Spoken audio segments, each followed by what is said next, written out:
Good evening, and we begin with a developing story in Northeast Portland where a standoff has just ended at a home in the Park Rose neighborhood.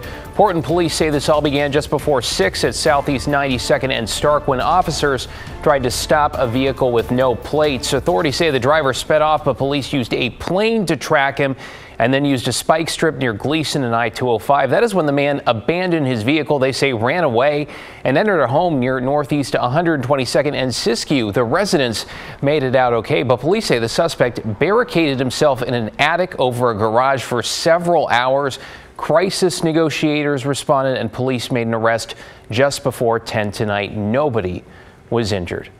Well, thanks for joining us. I'm David Molko. Our other top story this evening, an urgent search is underway for a missing man in Gresham and a family that is incredibly concerned about a 22-year-old who is developmentally delayed who disappeared just blocks from home. Catherine Cook is in the newsroom. And Catherine, you were there as his family sent out search teams tonight. And David, Wesley Ash's family is doing everything they can to find him.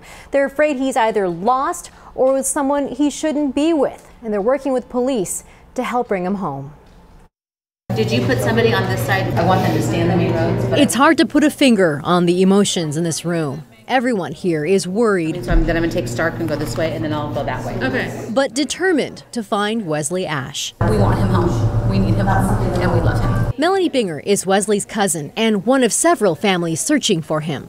They say Wesley is 22, but functions at the level of a 14-year-old and depends on medication. On Sunday afternoon, his mom says Wesley walked to the Rockwood Library. That's on Southeast 179th and Stark, a couple blocks from his home.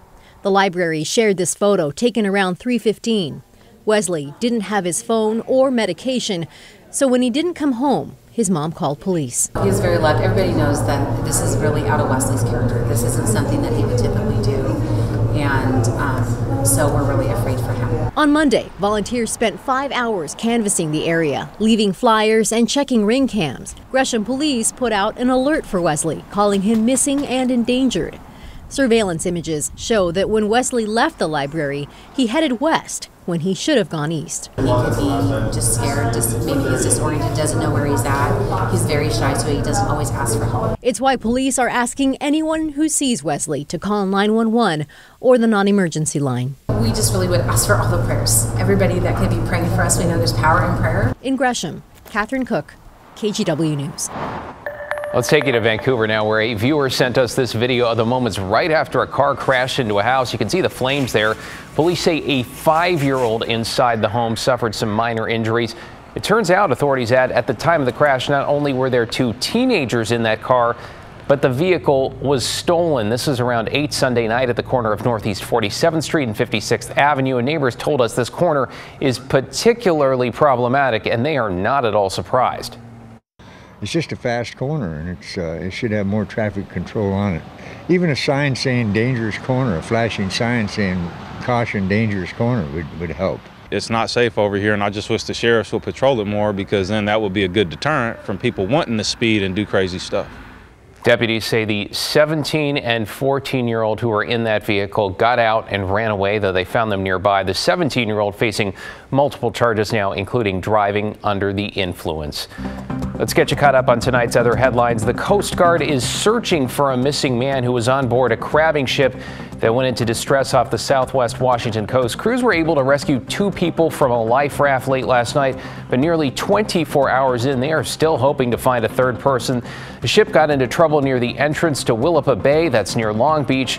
Search crews found pieces of the vessel that had broken apart. A new push in Salem would make Narcan more available in places like schools and businesses. The proposed laws would make the drug, which reverses the effects of an opioid overdose, legal to obtain and use without a prescription. Now, teachers and school staff members would be permitted to use naloxone without parent permission if they think a student is overdosing. Lawmakers tell us they expect the bills to pass with bipartisan support. The Portland City workers' strike has come to an end with a tentative agreement. The strike began Thursday. It ended early Sunday. Terms include a minimum 13% salary increase by July of this year. Portland City Council still has to approve that, by the way. The 600 workers involved handle things like wastewater, street maintenance, and park services. And tonight, someone in Washington is now a multi-millionaire. Tonight's winning Powerball ticket was sold somewhere in the Evergreen State. The winning numbers were 5, 11, 22, 23, 69, and the Powerball was 7. And this comes after a $1 million ticket was sold in Beaverton on Saturday. Today's $747 million jackpot is the 9th largest prize ever. Check your tickets. Well, new tonight, Portland is hoping to win its own jackpot by landing a WNBA expansion team. So this evening, the heavy hitters in the sports world had a chance to make their pitch directly to the league's commissioner. Art Edwards joins us now. Art, you were in the room. It sounds like people were pretty excited there. Yeah, no doubt about that. You know, the commissioner has already heard many of the reasons that Portland would make a good choice for a WNBA franchise. But tonight, she got to see in person just how much passion the city has for women's sports. The Sports Bra, a first-of-its-kind sports bar focused on women's sports in Northeast Portland, hosted the event. Senator Ron Wyden organized it, but it was attended by a who's who of sports in Oregon. Representatives of the Blazers and the Thorns, as well as coaches Kelly Graves of Oregon and Scott Ruick of Oregon State, along with some of their players. Former Blazers Fred Jones and Martell Webster were there. Even a former WNBA player who is now an assistant executive director with the OSAA. I think that this market is primed and ready for this team to come back. I think the foundation is in place. The blueprint has already been set. And I think that this market would be outstanding for a WNBA team. WNBA Commissioner Kathy Engelberg was hired by the league to lead its business transformation. We have 12 teams. In a country of over 300 million people, that is not enough. So that's why we do talk about expansion, and you have to be in more cities to grow more fandom. So that leads me to being here today. Senator Wyden is leading the charge to get a WNBA team here in the Rose City. This is something that we can do that is going to make our great state even better and even stronger. Portland had a WNBA team for 3 seasons. The Portland Fire folded in 2002. The late Paul Allen declined to buy the team when the NBA sold ownership of WNBA franchises.